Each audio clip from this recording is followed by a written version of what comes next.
चलिए खबरों बढ़ते आगे। नीट पेपर लीक के खिलाफ दिल्ली में हल्ला बोल है।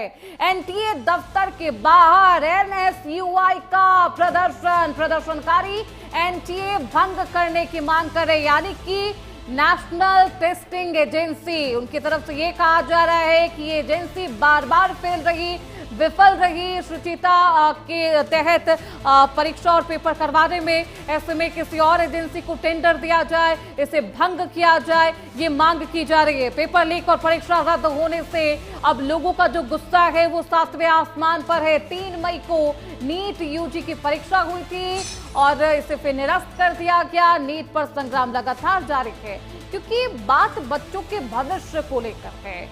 वो 22 लाख से अधिक बच्चे जो इस एग्जाम में अपीयर होते हैं, एग्जाम देते हैं, उनके तमाम सपने, उनकी मेहनत सब पर पानी फिर चुका है। हालांकि एनएसयूआई की तरफ से ये विरोध प्रदर्शन की तस्वीरें हैं। धर्मेंद्र प्रधान के घर के बाहर भी लगातार कांग्रेस की तरफ से हल्ला बोल किया जा रहा है, इस्तीफे की मांग की जा रही है। हालांकि अब कांग्रेस की तरफ से इस पूरे मामले पर सियासत भी है। नीट यूजी 2026 परीक्षा का पेपर लीक होने पर एग्जाम रद्द किया गया और उसके बाद छात्रों में भारी आक्रोश है। 2 तस्वीरें आपकी टीवी स्क्रीन पर। पहली तस्वीर देखिए किस तरीके से एनएसयूआई के जो कार्यकर्ता हैं वो हल्ला बोल कर रहे हैं। एनटीए के दफ्तर के बाहर इस तरीके से कार्यकर्ता है। हालांकि पुलिस बल की भी यहां पर तैनाती की गई है। कार्यकर्ताओं की मांग है कि एनटीए का जो टेंडर है उसे खत्म कर देना चाहिए। एनटीए के जो डीए हैं उस पर सख्त से सख्त एक्शन लिया जाना चाहिए, उनसे पूछताछ की जानी चाहिए।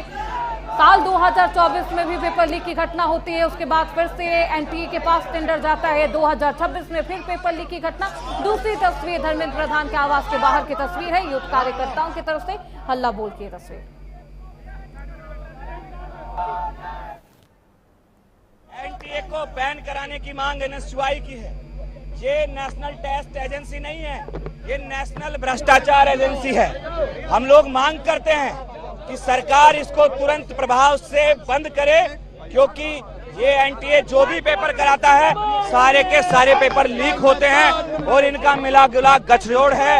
ये नौजवानों को आके सिर्फ सॉरी कह देते हैं। देश के अंदर जो पेपर लीक हो रहा है उसका जिम्मेदार कौन है? आज आत्महत्याएं छात्र कर रहा है, उनका जिम्मेदार कौन है? मैं इस देश के प्रधान से पूछना चाहता हूं कि आत्महत्या की चिता पर देख के नौजवान को नींद कैसे आ रही है? इस देश के प्रधान को ये सवाल इस देश का छात्रों ने। लोग एक ये चोर संस्था, जो दलालों की संस्था एनटीए, इसको बैन कराने की मांग को लेकर हम लोग सारे छात्र यहाँ पे इकट्ठा हुए हैं। जिस प्रकार से आप देख रहे हैं, कुछ सालों पहले भी नीट की परीक्षा में धांधली सामने आई थी, उसी को देखते हुए इस बार भी हर बार का नीट का एग्जाम देश का गवर्नमेंट से हम ये चाहते हैं कि मोदी जी भाषण देते हैं कि जो पेपर लीक करेगा उनको जड़ से उठा के निकाल देंगे।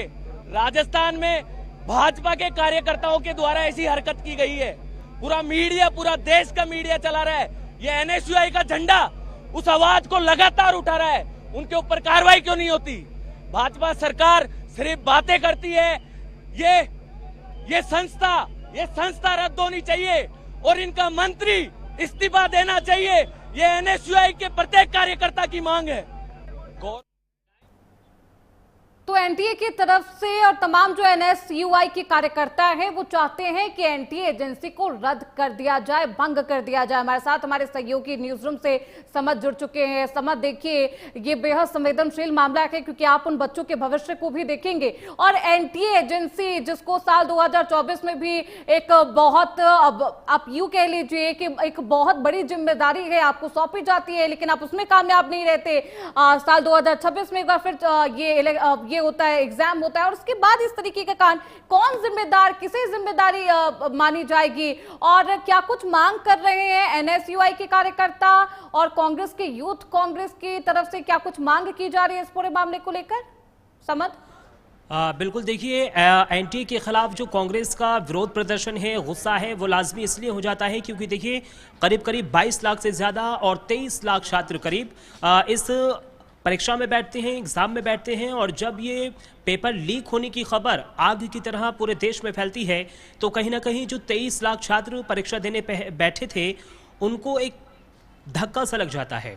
अब एनएसयूआई कांग्रेस के साथ साथ तमाम जगह पर प्रदर्शन जो हो रहे हैं वो लाजमी है, क्योंकि एनटीए को इतनी बड़ी जिम्मेदारी सौंपी जाती है और वो अपनी इस इतनी बड़ी जिम्मेदारी से हाथ पीछे खींच लेती है। यानी जब पेपर लीक होता है तो जगह जगह आगे की तरह जब ये खबर फैलती है उसके बाद तमाम प्रदर्शन शुरू हो जाते हैं। क्योंकि कई छात्र एनटीए को अपनी भंग करने की मांग की जा रही है। कितने साल का टेंडर है एनटीए के पास? क्योंकि साल 2024 में भी पेपर लीक की घटना होती है, साल 2026 में भी पेपर लीक की घटना।